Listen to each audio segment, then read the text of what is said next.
Good morning, students. Good morning, sir. How are you? I am fine, thank you. And you? Fine, thank you. Today we shall read about a poem, The Solitary Reaper. Okay, the name of the poem is Solitary Reaper, written by William Wordsworth. Okay, before that, let's have some word meaning. The first word is spontaneous, Swatah Prabhuta. that is automatic. Worshipper, Uchula. worshipper. Upasaka. Next, overflow, Uchula. uchula, right? Then nature, Prakruti. theme, Sara Vastu. yes, tranquility, Nirvaniswaddha. right? The poem is The Solitary Reaper, written by William Wordsworth. Now let's know something about the writer, the poet William Wordsworth. William Wordsworth was born on 7th April 1770 in Cockermouth in the Lake District, England. Could got it? Could get it? William Wordsworth was born in England in the year 1770. He is regarded as a worshipper of nature. Who is regarded as a worshipper of nature? Who is regarded as? William Wordsworth. Yes, William Wordsworth is regarded as a worshipper of nature. Love of nature is the main theme or major theme of his poetry. Could understand? He always wrote about nature, and nature was the essence of his poetry. Nature is the sub and substance of his poetry. He wrote about ordinary men and women in the language of the ordinary people. William Wordsworth was such a poet who always wrote about ordinary men, ordinary women, and in the language of ordinary people. Okay, his language was very simple. His language was not bombastic. His language was not difficult to understand and stylistic. Very simple words were used by him. For him, poetry is the spontaneous outflow of powerful feelings. When he was asked, "What do you mean by poetry?" he said, "Poetry is spontaneous, that is automatic. Outflow comes out of our powerful feelings." Actually, we the human beings have different feelings. When we are in deep feelings, automatically our thought comes out. And those thoughts takes shape of poem, prose, poetry, and also dialogue. Okay. So, to him, poetry is the spontaneous outflow of a powerful feeling arising from a emotional collected in tranquility. Those powerful things, when they are collected, they are remembered, they come to our mind in a lonely place when we are alone, when we are tranquil. He died at Ridal. He died at Ridal Mountain and Gardens, United Kingdom on April 23rd, 1850. Now let's some word meaning. Feeling means what? Emotion, that is inuria. Abega. Right. Depict means Varnana kariba. yes. Last means Jubati. recollected means Mane pade. right. Mane pade. Okay. Now let's have next page. Here is the next page. What is the a thing of beauty is joy for ever. A thing of beauty is joy forever. That means a beautiful thing is always beautiful. Could understand?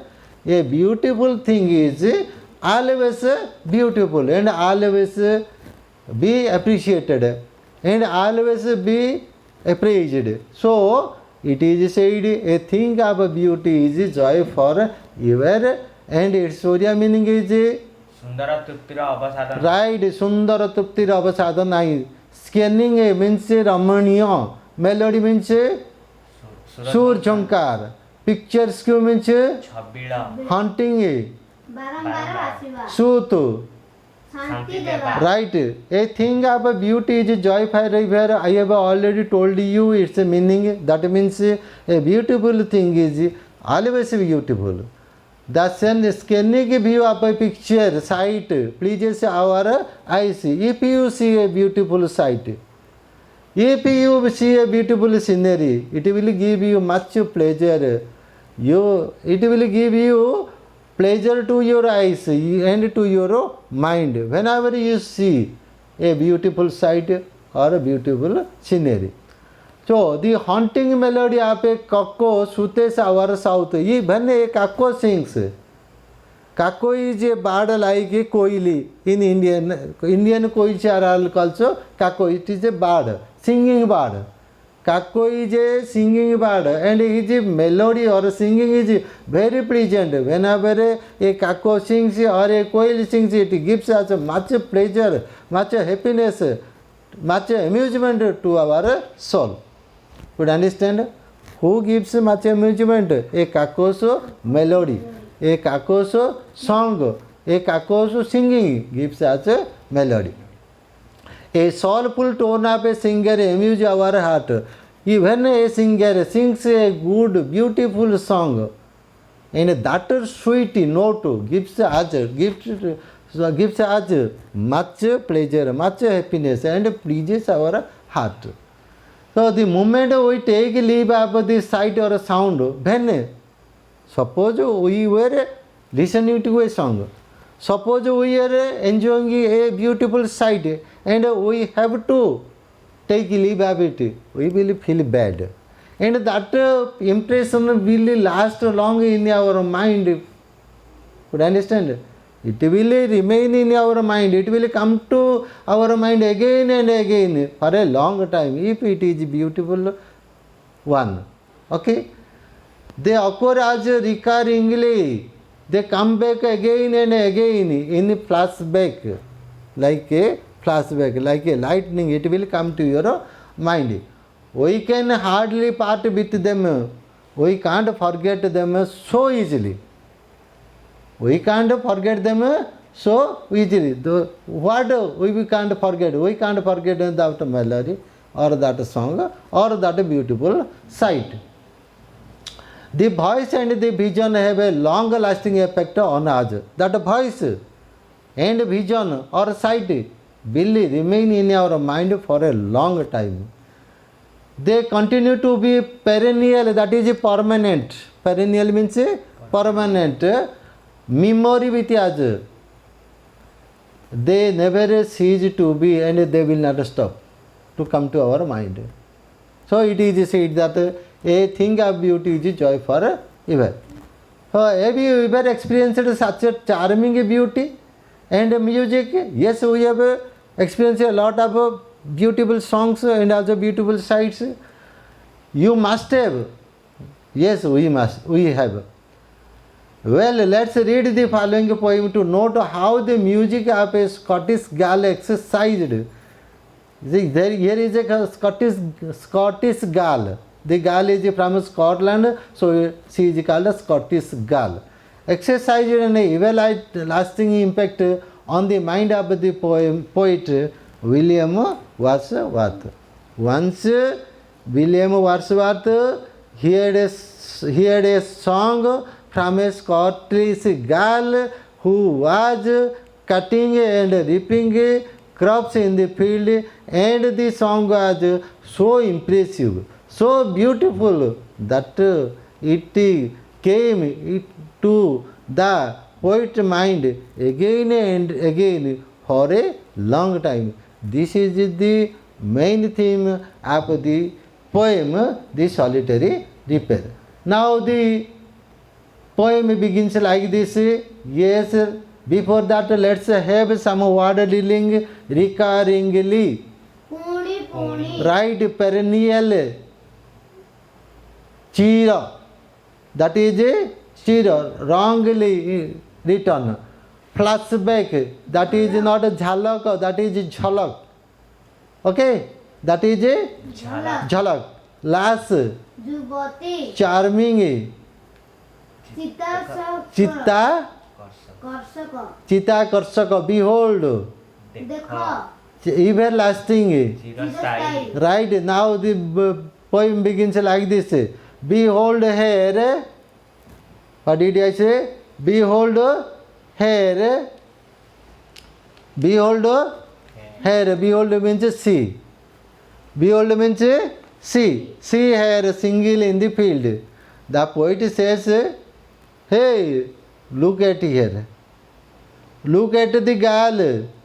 She is alone, only single. Nobody is with her.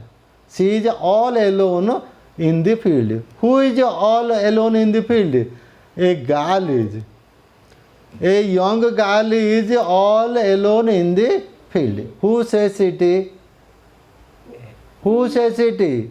The poet. Who is the poet?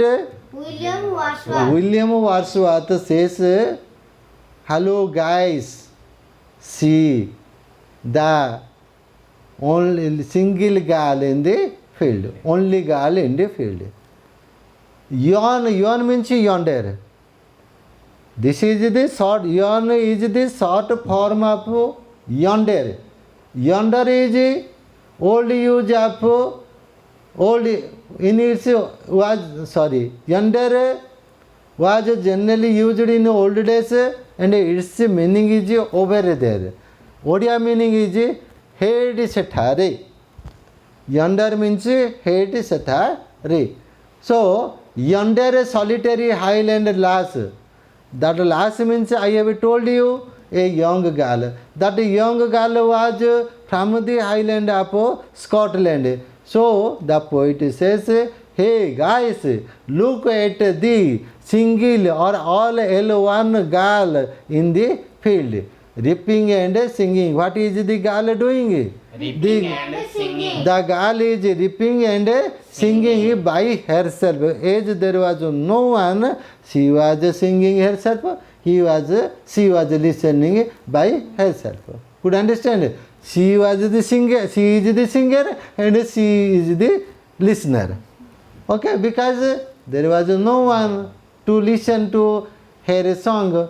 Stop here or gently pass. The poet says to himself, William Wordsworth, stop here or gently pass. Stop here and enjoy the song or pass it. So, this was about first paragraph, first stanza of the poem, The Solitary Repair. Okay, we will have more stanzas in our next class. Till then, bye. Thank you. it's It's okay.